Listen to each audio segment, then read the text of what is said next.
Is the Seattle real estate market already starting to slow down? Let's talk about it. As always, I'm Bryce Greenleaf, local real estate broker here in the greater Seattle area. If you're looking to relocate here from out of state or you already live here and you're looking to buy or sell a home, feel free to reach out to me. Always happy to help. But on this video, I'm going to talk about the current state of the real estate market here in Seattle, what we're seeing with the trends and why things are starting to slow down quite a bit here as we get to the end of summer and into fall. Now, this year's been a pretty interesting one. We started off pretty hot here in the spring with bidding wars in most cities and a lot of homes around here. And then as we moved through the summer, a lot of the areas around here started to cool off with a few hot spots here and there that are still getting bidding wars.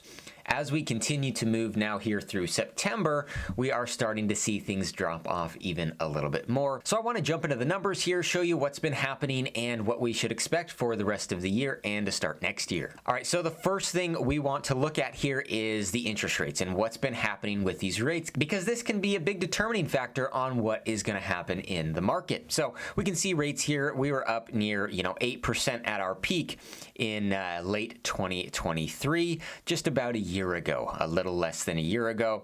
And then those rates started to fall, and then we climbed back up a little bit and had a little bit of fluctuation over the last 12 months. Really, over the last few months, we've started to see a steady decline in interest rates. And I've talked about this on previous videos, but this decline keeps on coming. We are currently today, the average 30-year fixed rate is 6.22%. So this is great news for those that want to enter the market and were priced out when rates were in the 7 to 8% range. Now, we'll see how these rates continue through the year and into next year, but it would not be all that surprising if relatively soon we saw rates in the mid to high 5% range. All right, now what happens when those interest rates continue to trend down and go down into the fives is we're going to start to see a lot of activity pick back up in the market again. Now, what we're going to talk about here in just a second when we're looking at the stats here is that things have really started to slow down.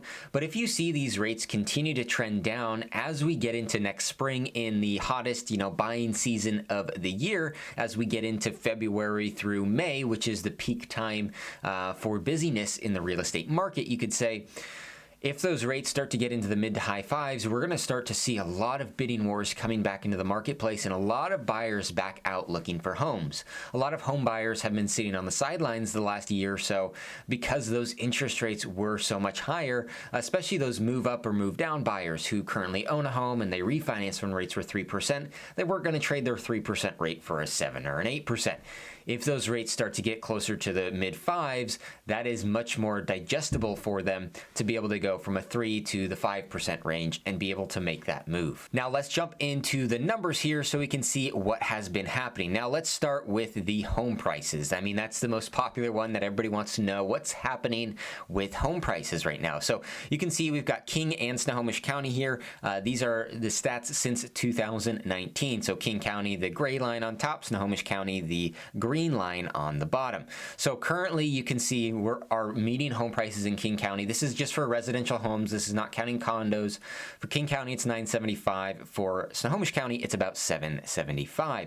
Now you can see here in the last couple of months, as we've gotten past the peak busy season in real estate here through the year, we've started to see these prices really plateau and drop off a little bit, which is normal for the seasonality here. If we go back to last year, at this time frame in August, September, October, you could also see that trend line moving down.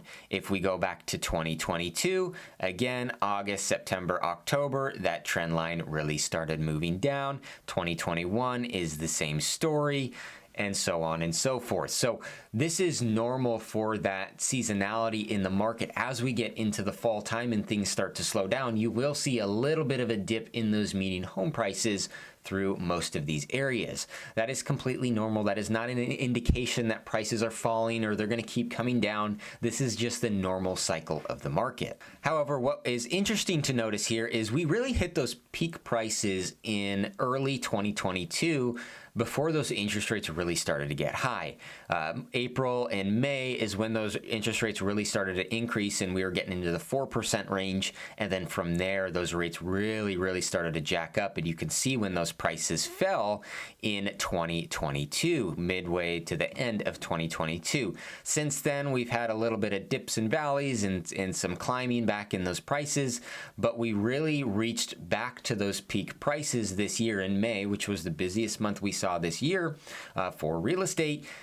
That's when we reached back into those peak prices that we saw in 2022. So a lot of people that bought in the early 2022 stages had actually lost some equity over the last 2 years and were a little bit concerned that they were potentially in a negative position in their house. Thankfully, the good news for those people, at least, is those prices have come back up and over to where they were in early 2022. Now, if we look at the new listings coming on the market to see what our inventory is like, again, you can see the cycle of the market here. We get the busy season and we get more listings, and then it drops off completely towards the end of the year. You can see last year here. This is 2023 right here. It was a bad year last year for new homes coming on the market because, again, those interest rates, we didn't have the move up or the move down buyers. People did not want to get rid of their house and buy a new house with those new rates. So we saw a huge drop off in the amount of inventory coming on the market.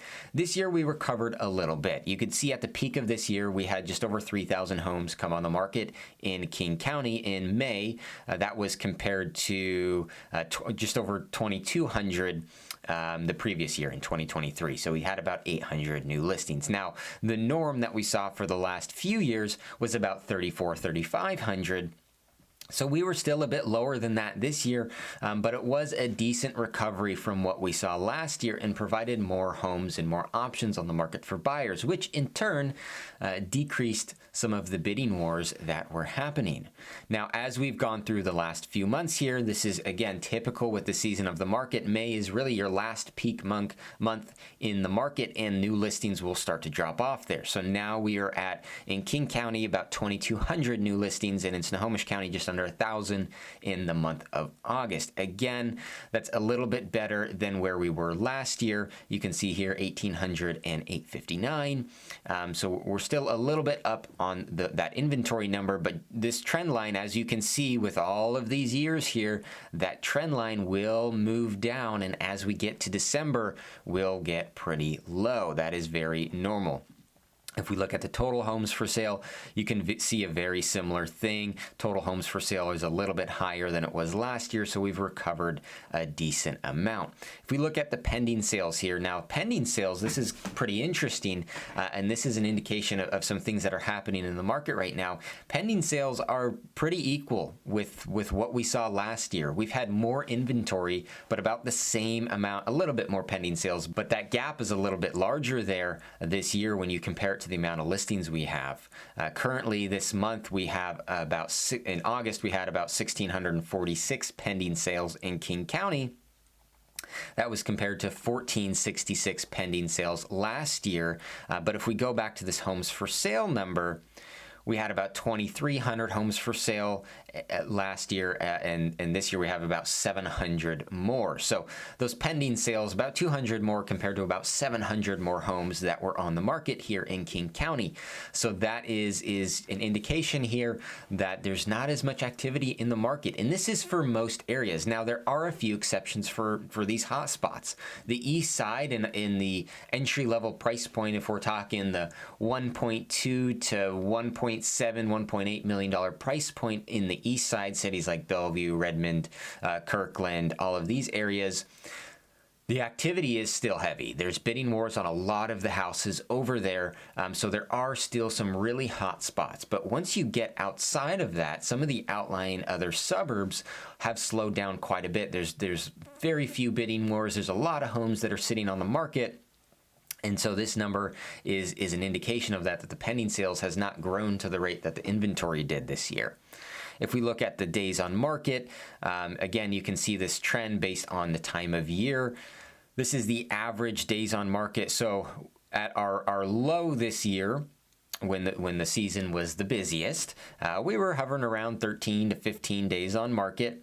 We have since started to jump up because things are starting to slow down here as we get to the fall time. So 21 and 19 days on market. If we look at the median here, the median is of course going to bring us lower because those average days on market gets really dragged out by some homes that have sat on the market for a year or two because they're severely overpriced or not livable homes.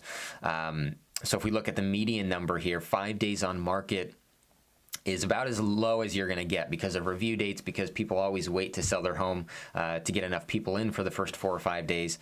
So that's why that number, when it's really, really busy, is about 5 days, median on market. And that's what we saw this spring when we had more bidding wars happening. You can start to see this number starting to rise. Now, again, this is what I'm talking about with some of the hotspots. Snohomish County, you see, went from 7 to 10 in the last month, and that's true with what I'm seeing in the market as well. There's a lot of homes in Snohomish County that are priced right, that are not getting all the activity and the bidding wars that they might have gotten previously. King County has stayed pretty stagnant at about 7, but it did jump up a couple of months ago.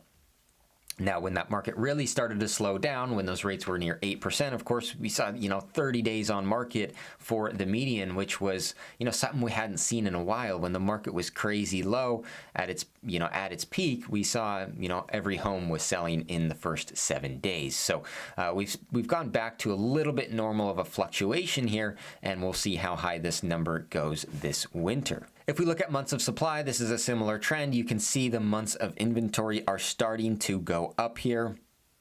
At its peak, we were at less than a month of inventory on the market, and now we're up near the 2-month range. So again, just showing that there's more opportunities for buyers to be able to find homes that are sitting for a little bit longer on the market. And then lastly, let's just look at the percentage of list price that people are getting. So this is the percentage that they're selling for based on the initial list price, or the current list price that they have on the market. Let's actually do based on the original list price before they made any price reductions.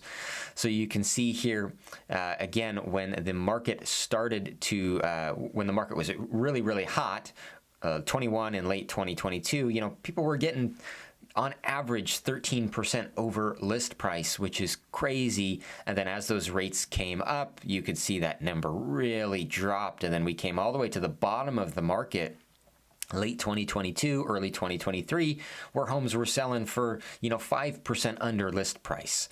And then we came back up to about the 100% range in late 2023, dipped a little bit through the seasonality, and then up this year when it got busy again, we were up near 102, 103% again, and now it's starting to move back down because of the time of year. Now, what all this data shows us is we are going into a typical fall and winter seasonal slowdown, which for you home buyers can be a really good time to buy a home. You can see by all these numbers, homes are sitting on the market for longer. They're getting less bidding wars. In terms of the percentage of list price to sale price they're selling for, they're going to start to drop under 100%. And there's going to be a lot of homes that you can get for under list price, which there already currently is. Again, there's some exceptions with some hot spots in the market, like the east side and entry level price point that I talked about. But a lot of the areas, if you are a buyer entering the market, this can be a pretty good time to enter the market because of those opportunities with homes that have been sitting on the market for longer, and you've got an interest rate that is quite a bit lower than it was earlier this year. Again, average rates right in the 6.2% range for certain people in the right situations.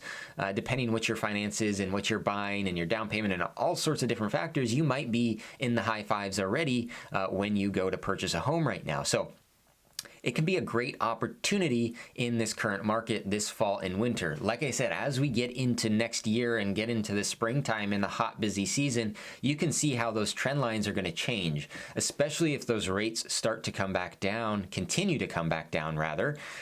Those bidding wars are really going to return, and you might start to see homes that are going for 5 to 10% over the list price again next year. So just keep that in mind. If you're somebody that's thinking about entering the market, this could be a good time for you to buy. Now, what I always tell people, I always ask, when can I time the market? When's the best time for me to be buying a home? And really the best time for you to buy a home is when you're ready. It's almost impossible to perfectly time the market. Nobody does. People that have tried to time the market in the past, people that I personally know and have worked with and didn't buy when they easily could have in the past waited far too long, got priced out of the neighborhoods they wanted to be in, and got stuck renting forever.